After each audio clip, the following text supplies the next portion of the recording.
Jojalapa, Ji Niva Shrestha, Ji Chama Chitraकार Thonkane, America Junjana Gudu. Wongu November 7 Tariq लिसे 30 Tariq तक जिगु एकल चित्रकला पूजा थना बोस्टन सहरिया Galatea Art Gallery जुयाचोंगुदु थो to the gates na daya जुयाचोंगु पूजा जी जन्म जुगु था Sakwo या ढाखाता वो मचा बलिया लुमन्तिया त जछाना गुदु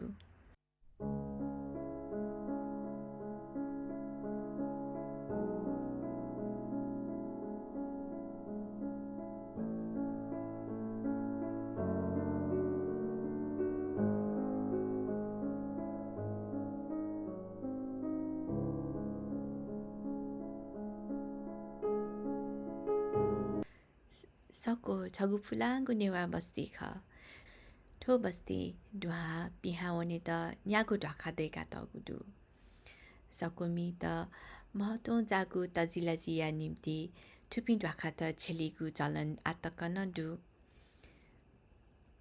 नुमा भौमा जाए त भौ ढाका ख लस्कुस यागु ई पालिपा म्यामा जाए त म्यामा जा ढाका ख बिदा बिगु सिथा यंके त सी ढाका छेलिगु मास्का माजुया ख त ड्य ढाका ख दुता हेगु अले सोस्तानी देगा वो नारी वने ता नारी ढाका ख वनेगु आत्तकन चलन्दनी थुपिन ढाका त सको मितेगु सम्पदा वो संस्कार प्रतिया विश्वास वो माया या छगु पाला गुत सुख सुवे I am the admin manager here at Galatea, and we have three incredible solo artists who explain their work here for you today. We have Claudia in our first gallery, Niva right here, and Jane our third. And so we're going to start with Niva. Thank you. Hi everyone. Thanks for coming. I'm going first because I get nervous that I got my notes. So this is my second solo exhibition that's dedicated to my hometown, Kathmandu. So as most of you might know, but I was born and raised in Kathmandu. So this exhibition is dedicated to near Kathmandu. I mean, it's part of Kathmandu. So today I'm going to talk about two topics, a little bit about my painting process, and then I'll talk about what this series is and go through some of these paintings. So as you might have noticed, I love architecture. I've been painting architecture stuff for a long time. It's also not just any architecture. I have to have some kind of emotional connection to the place, and they become my subject. And also, I enjoy puzzles. So I think architecture gives an easy translation to puzzle. So that's another reason I love architecture. And just one last thing. Oh, and the space. I love to play with the space. So one of my favorite artists, Davis, who taught me how to kind of combine like a real space and imaginary space, and I love to kind of play around with it. So that's how I work. And let's see, what else? For this series, usually I've been playing with the space, but for this series, I also took some inspiration from like romanticism and surrealism that gave me a little different dimension to work with this place. Okay? And I talk a little bit about what this place is. So as I mentioned, this exhibition is dedicated to my birthplace, Sakwo, which is an ancient town in Kathmandu Valley. It's an ancient Newar town. Newar, I should say what it is. So Newar is indigenous inhabitants of Kathmandu Valley, and they've been there for many centuries, and they have helped with arts and culture, what you still see around Kathmandu. And they like to live in very close-knit community, and they have a lot of rituals and beliefs. So that's where we come to these gates, okay? So as they are living in very close-knit community, they've made these gates to a pathway to the community. So that's how you go in and out. There were 8 gates in this town, but only 5 of them survive, and that is the inspiration for my series to the gates. Each gate has a specific purpose. I will go through each one of them a little bit. So as you can see, they are filled with these deities, a lot of symbolism. They all mean for some sort of a blessing and protection for the people. Okay, let's go through. Another thing I want to say is these 5 gates, as I was planning for this. As I mentioned, I love to play with imaginary and real space, but having this gate and a purpose also gave me another dimension to add some sort of a symbolic space. Okay, let's go to the first gate. When you come to this community, this is the first gate you go through. It's called the bride's gate. And I mean, in any culture, the bride, bringing the bride, the wedding is a big ceremonial event. And this is also the main gate for the newcomers we welcome to this gate. So that was the inspiration. I wanted to make this gate as a new beginning or a big ceremonial. And I forgot one thing. I brought some pictures and I forgot about it. So this is the gate. So this is the recent picture. My family helped me quite a bit to bring these resources for me. I'll pass this around. Yeah, and I have some of the symbolism and some mythical features. The whole idea is it to be a more welcoming or new beginning. Okay. I'll leave some time for the end to ask any questions. And we're gonna go to the second gate, which is also has to do a little bit with the wedding, but not exactly. So let's see. This one. So just as that's the bride's gate is joyous, this one is called daughter's gate.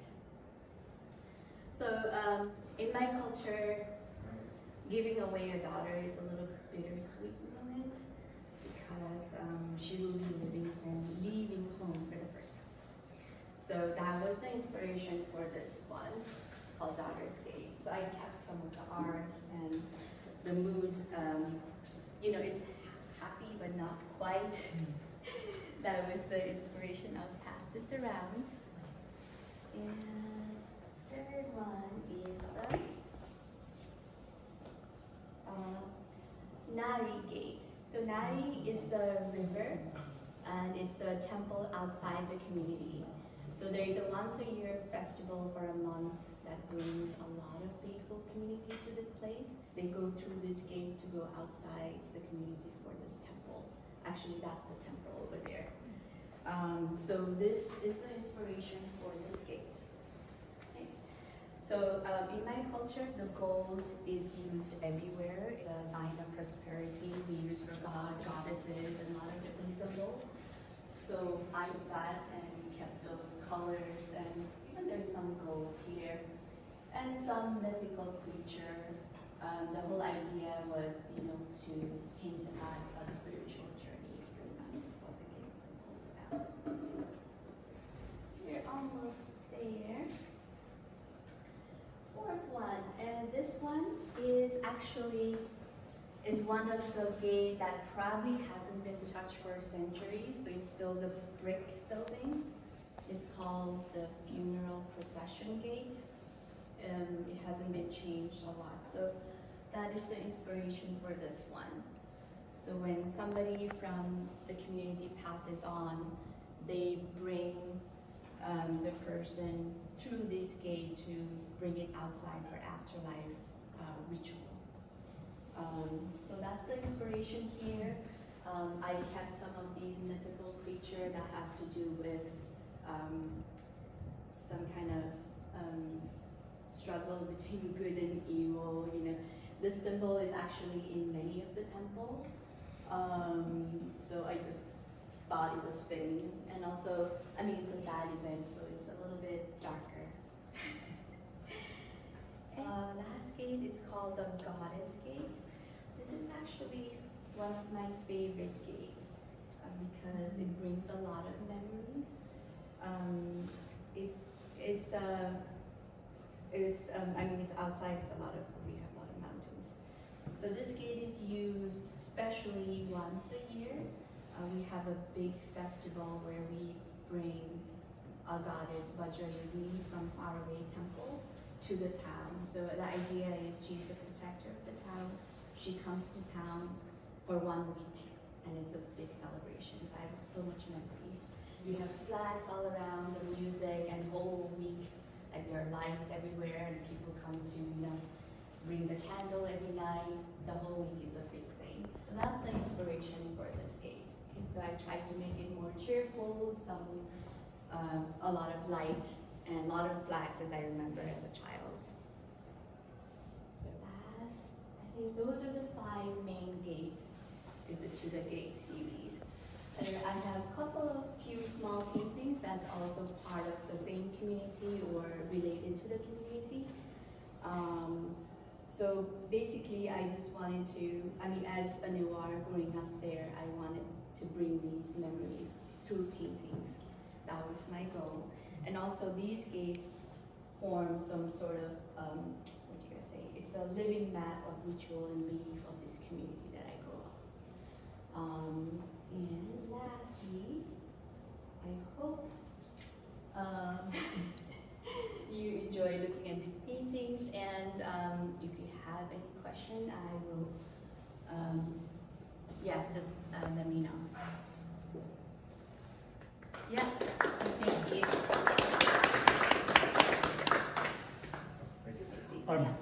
So the paintings that you did, where were you actually when you did the paintings? Oh, that's a Physically. good question. Yeah. So I have been a plein air painter for a long time, but last 7 years or so, I've also been practicing in studio. So this whole series is in the studio. I was not there. So working off of, Photographs, but we were there in 2022, and I took a lot of pictures. And as I mentioned, my family is still there, so they provide me with a lot of videos and stuff. So these are all based on studio work. thank you. When you think about what's inside the arch versus what's outside of the arch, how do you choose what to put in the center versus outside? Well, that's a very good question. It's a lot of trials and error because it's a town there. There are a lot of architectural stuff. It started out, the first gate I did was actually behind you. That was the first painting I did of the same gate, the bride gate. It had the alleyway, and when I did the big painting, it just did not fit. And I ended up just removing, and then at one point, it just looks like I was paying homage to this place, and then nothing else was as important as the gate. And that's what it became, yeah. A small one that's not for sale, because you didn't mention what it's about, and I'm just curious to know. Thank you. So that one is actually not exactly in the community. It's far away. The goddess I mentioned in the temple, that's part of it. I used to go there as a kid, and that was the first painting I did of that place. So it's special. Think of the paintings. How do you pick the size? Because there's so many different sizes. How do you pick? So far, I've been doing a lot of small paintings. So these are the smaller one you see has been the size I paint for a long time. But for these 5 series, I was just trying to challenge myself because I've been painting architecture with small size for a long time. So it was time for me to add another dimension to it. So I tried first one to see how that was, and then it feels fitting to, have the bigger size for at least these 5 gates. Next year, who knows? Do you think you would go bigger or even smaller? I don't know. Probably not. There was a lot of frustration doing the bigger size. It just didn't go as I planned. So, it depends. I might take a break from big size for a couple of years. Yeah. Anything else? Oh, That's okay. I had mentioned about the size to you before. yeah. As I can almost visualize bigger, but a thing that I would love to know is that based on the gate, and as you explained what each one represents, do you have a color in mind? Because the color is so key to each gate. even if there's some semblance of architecture behind, or like straight behind it, that aura, just with the flags and that serene color, is just stunning. It just brings everything out.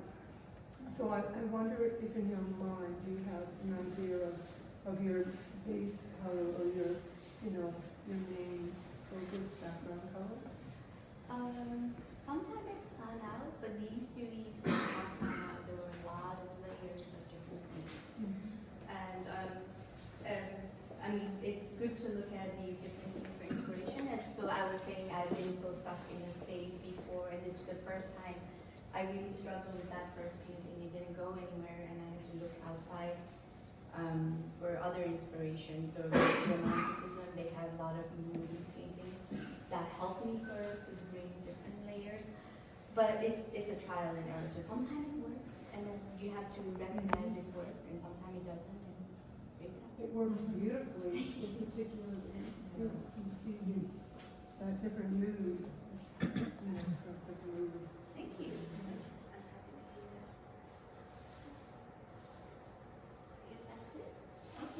Okay, yeah, just, this is idle curiosity, I guess, but I was looking at all the houses, the buildings that are behind the gates. What era roughly are those houses from, or that housing from? Like, So the town is few centuries old, but in 2015 we had a big earthquake. okay, So 70% of them are gone. I know there are a lot of new buildings now, but they try to keep some architecture, but there are very few that's left from a while ago. Okay. Oh, and then, I don't know if you did talk about this in your artist talk, but would you add people in your next paintings at all? Or do you think it helps that there's no people? Because then it focuses it on the buildings. Yeah, that's a very good question.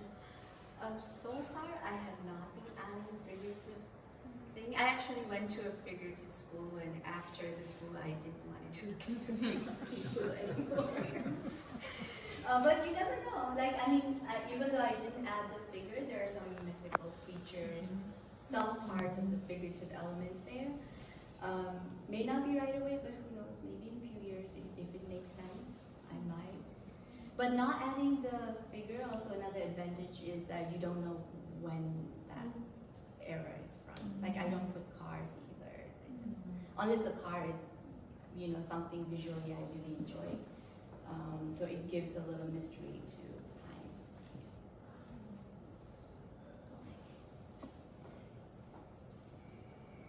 All right, thank you so much, guys.